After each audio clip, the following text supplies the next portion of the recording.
ఓం నమో నరసింహాయ నమ. ఈరోజు నేను మిమ్మల్ని నల్లమల్ల అడవుల మధ్య కొలువై ఉన్న ఒక అద్భుతమైన క్షేత్రానికి తీసుకెళ్తున్నాను. అదే నవనారసింహ క్షేత్రమైన అహోబిలం. ఇక్కడ స్వామివారు 9 రూపాల్లో మనకి దర్శనమిస్తారు. 2 రోజుల్లో ఈ 9 ఆలయాలను ఎలా సందర్శించుకోవాలి, ట్రెక్కింగ్ ఎలా ఉంటుంది, ఎంత బడ్జెట్ అవుతుంది, స్టే, వీటన్నిటిని ఈ వీడియోలో క్లియర్గా చెప్తాను. తప్పకుండా చూడండి. అదేవిధంగా దిగువ అహోబిలంలో ఉన్న టెంపుల్స్ని ఒక వీడియోలాగా, మనం జీప్లో వెళ్ళే టెంపుల్స్ని ఒక వీడియోలాగా, అడవిలో ఉండే టెంపుల్స్ని ఒక వీడియోలాగా చేశాను. అది 3 పార్ట్స్గా చేశాను. అది కూడా చూడండి.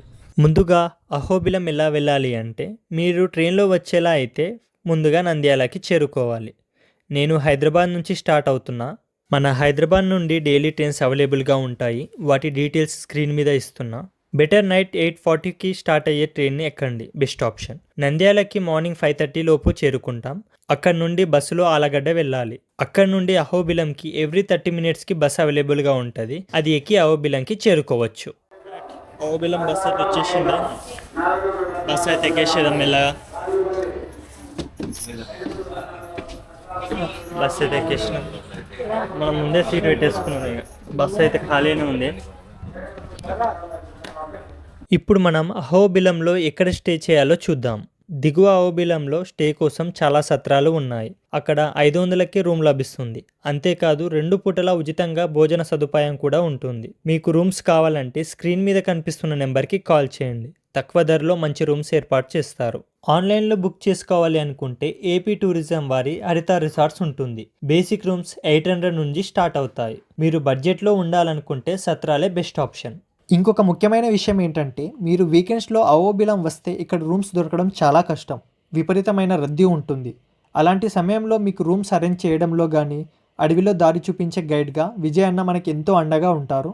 మీకు గైడ్ కావాలన్నా లేదా అహోబిలంలో రూమ్స్ బుక్ చేసుకోవడంలో ఏమైనా ఇబ్బంది ఉన్నా, దర్శనంలో ఇబ్బంది ఉన్నా ఇక్కడ కనిపిస్తున్న నెంబర్కి కాల్ చేయండి. విజయ్ అన్న మనకి లోకల్ గైడ్గా ఇక్కడ ఉంటారు. నేను వెళ్ళినప్పుడు విజయ్ అన్న నన్ను ఒక గైడ్లా కాకుండా సొంత తమ్ముళ్ళలా చూసుకున్నారు. ఎక్కడ ఇబ్బంది కలగకుండా సహాయం చేశారు. మీకు ఏ హెల్ప్ కావాలన్నా చాలా చక్కగా గైడ్ చేస్తారు. నెంబర్ స్క్రీన్ మీద ఇస్తున్నా, నోట్ చేసుకోండి. మన ఫ్రెష్ అవడానికి కూడా అన్న రూమ్ ఇచ్చిన అన్నాం కదా.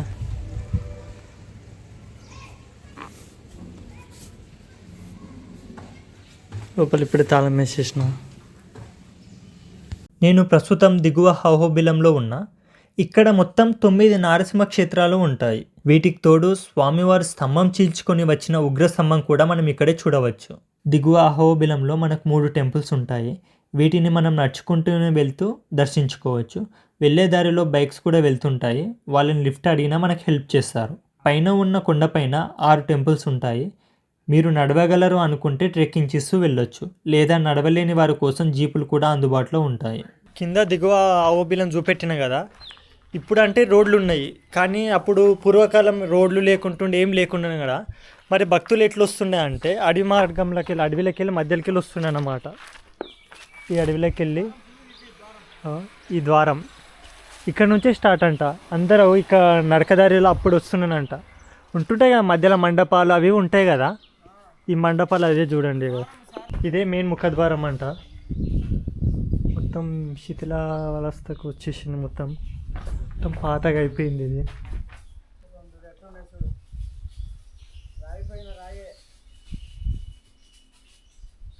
ఇప్పుడు భక్తులందరూ ఈ ముఖద్వారం నుంచే పైన ఎగువ అహోబిలం దగ్గర నరసింహస్వామి ఉంటాడు కదా, ఇక్కడికి వెళ్ళి నడుచుకుంటూ వెళ్ళేవారంట. ఇప్పుడైతే రోడ్లు అన్నీ వచ్చినాయి, కానీ అప్పుడు బండ్లు లేకుంటుండే, ఏం లేకుంటుండే కదా. అన్నీ కనుమరుగైపోతున్నాయి అంతే. ఈ రోడ్లు ఏమన్నా వచ్చేటలా ఎవరు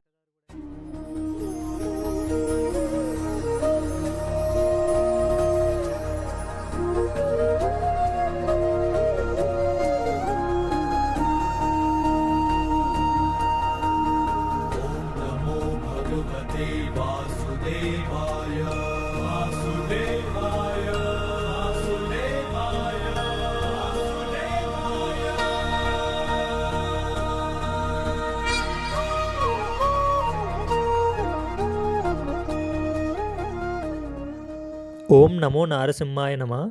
దిగువ అహోబిలం నుండి ఎగువ అహోబిలానికి వెళ్ళే దారిలో మనకు కారంజ నరసింహస్వామి ఆలయం కనిపిస్తుంది. ఈ ఆలయానికి ఒక ప్రత్యేకత ఉంది.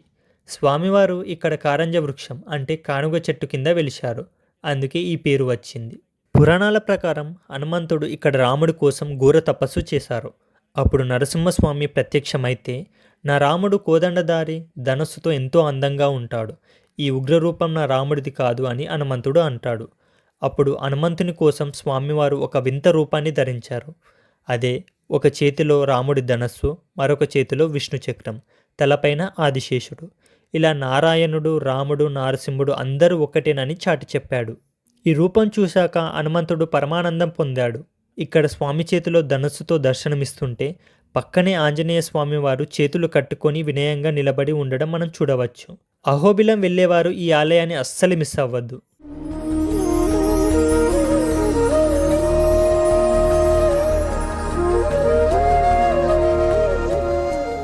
ఇక్కడ కొండలు కూడా చూసుకుంటే చాలా పెద్ద ఉన్నాయి, అసలు ఏదో చెక్కినట్టు ఉన్నాయి తెలుసా అవంతా కొండలు కూడా.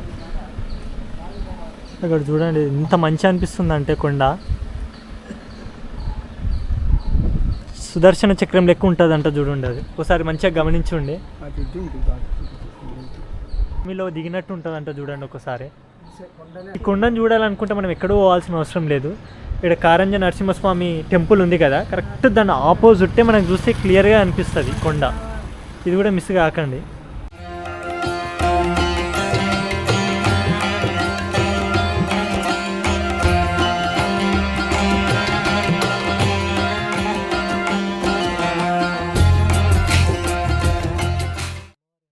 మనం తిరిగి దిగువ అహోబిలం వెళ్తుంటే మనకు ఒక స్పెషల్ ప్లేస్ కనిపిస్తుంది. అదే చెంచు లక్ష్మి అమ్మవారి వేట ప్రదేశం. పురాణాల ప్రకారం అమ్మవారు ఇక్కడి నుండే తన వేటను మొదలుపెట్టేవారట. అమ్మవారు ఇదే ఇక్కడ ఉంది కదా, అమ్మవారు ఇక్కడ నుంచే సంచరిస్తుందంట, ఇక్కడ నుంచే వేటకి వెళ్ళేదంట చెంచు లక్ష్మి అమ్మవారు. ఒకసారి చూడండి, ఇది మనం పైకి పోయే అహోబిలం ఉంటుంది కదా, ఆ దారి మధ్యలోనే ఉంటుంది, మనకి ఇటు సైడ్ ఉంటుంది. ఇప్పుడు మళ్ళీ దిగువ అహోబిలంలో ఉన్న ఛత్రవట నరసింహస్వామి ఆలయానికి వెళ్దాం పదండి.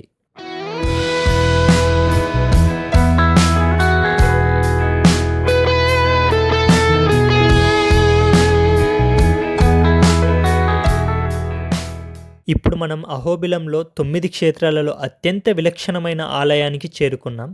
అదే ఛత్రవట నరసింహస్వామి క్షేత్రం. ఇక్కడ స్వామివారి పేరు వెనుక ఒక అందమైన అర్థం ఉంది. ఛత్ర అంటే గొడుగు, వడ అంటే వృక్షం. ఒక పెద్ద గొడుగు లాంటి చెట్టు కింద స్వామివారు కొలువై ఉండడం వల్ల ఈ ఆలయానికి ఆ పేరు వచ్చింది. మనం ఇప్పుడు ఏ టెంపుల్కి వచ్చినామంటే ఛత్రవట నరసింహస్వామి టెంపుల్కి వచ్చినాం కదా. ఇక్కడ స్వామివారు కొత్త రూపంలో ఉంటాడు, అది కోపంలో ఉండడు, అస్సలు అంటే అస్సలు కోపంలో ఉండడు. ఇక్కడ చూస్తే ఎంత సంతోషంగా ఉంటాడంటే ఆనంద స్వరూపంగా ఉంటాడు. అయితే మొత్తం స్మైలింగ్ ఫేస్తో ఉంటాడు అన్నమాట స్వామి కూడా. మీకు కనిపిస్తుందో కనిపించలేదు, తర్వాత ఇంకొక ఇమేజ్ పెడతా, అక్కడ చూసుకోండి.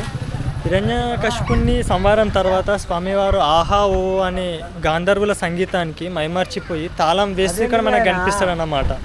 4 చేతులు ఉంటాయి, 4 చేతులు తాళాలు వేసుకుంటా కనిపిస్తాయి. మీకు ఇమేజ్ కూడా చూపెడతా.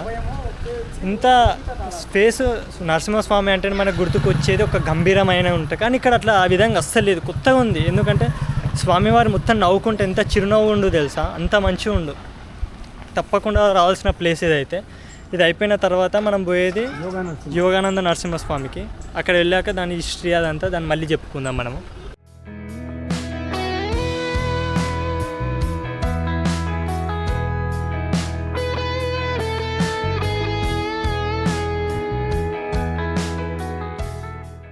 ఛత్రవట స్వామి దర్శనం తర్వాత మనం చేరుకున్నాం యోగానంద నరసింహస్వామి క్షేత్రం.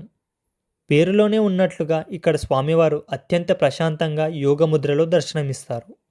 ఇప్పుడు యోగానంద నరసింహస్వామి దర్శనం అయిపోయింది కదా. ఇక్కడ స్వామి ఏ రూపంలో దర్శనమిస్తాడంటే యోగముద్రలో మనకు దర్శనమిస్తాడు.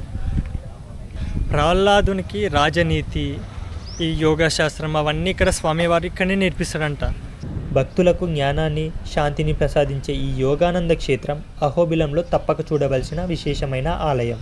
ఈ వీడియోలో మనం కారంజ, ఛత్రవట మరియు యోగానంద నరసింహ క్షేత్రాలను చూసాం కదా. వీడియో లెంత్ ఎక్కువ అయిపోవడం వల్ల మిగతా క్షేత్రాలను ఇందులో చూపించలేకపోయాను.